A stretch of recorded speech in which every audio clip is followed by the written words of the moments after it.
আসসালামু আলাইকুম, কেমন আছেন সবাই? আমি আলহামদুলিল্লাহ ভালো আছি। সবাইকে পবিত্র রমজান মাসের অনেক অনেক শুভেচ্ছা। তো আমি আজকে দুপুর থেকে ব্লগটা শুরু করেছিলাম। তো জামাই দুপুরে আসার সময় কিছু বাজার নিয়ে এলো। এখানে ছিল গুঁড়া দুধ, একটা টিস্যু, এগুলো শেষ হয়ে গেছিলো।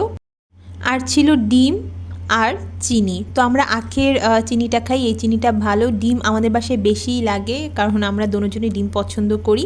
আখের এই চিনিটা অনেক ভালো, আপনারা ট্রাই করতে পারেন।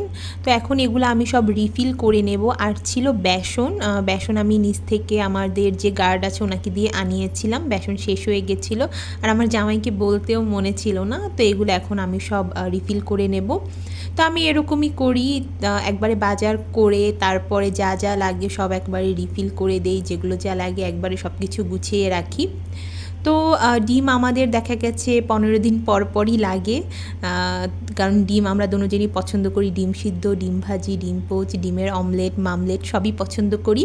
আর রোজায় ডিমটা একটু বেশিই খাওয়া পড়ছে, কারণ দেখা গেছে আমি সেহেরিতেও পারলে ডিম খাই, আমার হাজব্যান্ডও ডিম খায়। তো এই জন্য হচ্ছে কিছুদিন পর পরই ডিম লাগে। এরপরে গুঁড়া দুধটা লাগে আমার হাজব্যান্ডের জন্য, যেহেতু চাল আবার। তো দেখা গেছে সেহেরি, ইফতার, তারপরে কিছুক্ষণ পরপরও চা খেতেই থাকে রোজা খোলার পর থেকে। তো এই জন্য দুধটাও লাগে। এখানে আমি দুধটা ভরে নিচ্ছি একটা বাটায়। তো এভাবে ভরে নিলে আমার কাজ করতে সুবিধা হয়। তো এটাতে রেখে দিব, এরপরে হচ্ছে চিনিটাও রেখে দিব। তো এর আগে আমি সাদা চিনি এনেছিলাম মাঝখানে, আমি নিজে যখন বাজার করেছিলাম। আমি আখের চিনিটা পাইনি, পরে আমার হাজব্যান্ডকে বললাম যে তুমি আখের চিনিটা নিয়ে এসো, কারণ আমি ওটা পাচ্ছি না। তো পরে ও আজকে আখের চিনিটা নিয়ে এলো।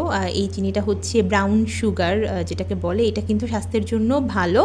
আর এমনিতে যে সাদা চিনিটা আছে ওটা কিন্তু স্বাস্থ্যের জন্য ভালো না। তো আমরা এই চিনিটাই খাওয়ার চেষ্টা করি। আমি তো চিন্তা করেছি এরপর থেকে আমি লাল রুটিও খাবো, লাল আটার রুটি। তো এখানে আমার একটা পার্সেল এসেছিলো, তো আমি এই পার্সেলটা আনবক্সিং করছি। পার্সেলটা এসেছিলো অনেক দিন আগে, কিন্তু আমি আনবক্সিং করছি আজকে। আমার এরকমই হয়, কোনো পার্সেল যদি আসে আমি সেই দিনেরটা ওই দিনই আনবক্সিং করি না, কিছুদিন পর আনবক্সিং করি। তো আমি এখানে কিছু হোম ডেকর প্রোডাক্ট অর্ডার করেছিলাম। এখানে ছিল একটা ওয়াল হ্যাঙ্গিং, একটা বহু থিমের ব্যাগ।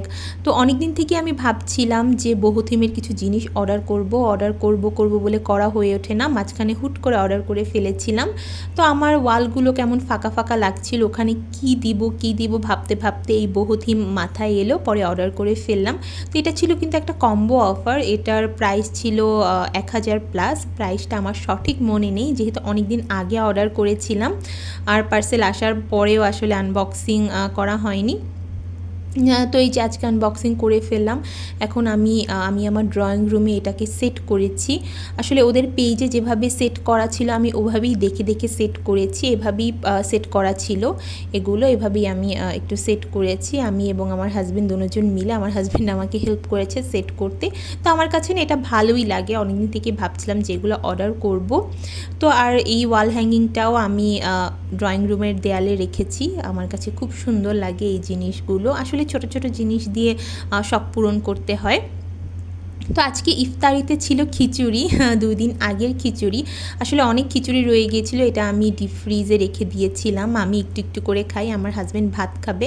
আসলে আমি না কিছুদিন ধরে অলস হয়ে গেছি, আমার ইফতারিতে কিচ্ছু বানাতে ইচ্ছে করছে না। আসলে লেফট ওভার যা আছে সেটা দিয়ে আমি ইফতারি সেরে নিচ্ছি। এখানে ছিল পিঠা, আম্মু যেগুলো বানিয়ে এনেছিল, আর আমার আব্বু আম্মু তো চলে গিয়েছে। আসলে আব্বু আম্মু থাকলে তখন এনার্জি পাই ইফতার বানানোর, আর প্রথম কয়েক রোজায় এনার্জি পেয়েছিলাম, জানি না আমার এখন কি হয়েছে। আর এই ইফতারিটা আমার জন্য আমার পাশের বাসার যে ভাবি ছিল উনি দিয়ে গেছে, যে বললো তোমার জন্য, তোমাকে আমার খুব ভালো লাগে, এটা তোমার জন্য। তো বেসিক ইফতারি এখানে ছিল 4 রকমের ফল, ছোলা বুট, বুন্দিয়া, তারপরে হচ্ছে পেঁয়াজু, বেগুনি। পেঁয়াজুটা খুব মজা হয়েছিল, আমি আমার হাজব্যান্ডকে বলছিলাম যে এরকম পেঁয়াজু আমার দাদু বানাতো। তো এই যে আমরা এখন ইফতারিও করছি আর সব কয়টা আইটেম ভালো ছিল। আমি তো একবারে হচ্ছে এখানে খিচুড়ি খেয়ে নিচ্ছি, একটু চিকেন নিয়েছিলাম, আজকে আমি চিকেন রান্না করেছি সেহেরির জন্য।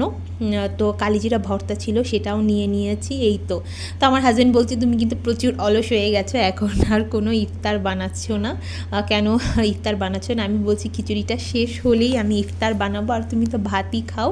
তো আসলে আমি চিন্তা করে দেখলাম যে ইফতারে একবারে ভাত খাওয়াই ভালো, আমার কাজ কমে যাবে। তো আমার হাজব্যান্ড আমার সাথে একটু মজা করছিল যে বেশি অলস হইও না। তো এখানে একটু রুয়াবজা খেয়ে নিলাম, আর ওই ডিমটা খাবে আমার হাজব্যান্ড।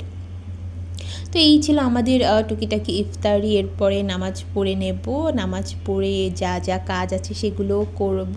আর খিচুড়িটা আসলে অনেক মজা হয়েছিল, এভাবে খিচুড়ি আমার আম্মু রান্না করে, তো আমিও সেভাবে ট্রাই করেছি, যদিও আম্মুর মতো হয়নি, কিন্তু তারপরও আম্মুর ওই হাতের স্বাদ তো পাবো না, আমি আমার মতো ট্রাই করেছি, মজা হয়েছিল। তো সেজন্যই আসলে রেখে রেখে আমি ইফতারির সময় বের করে খাই।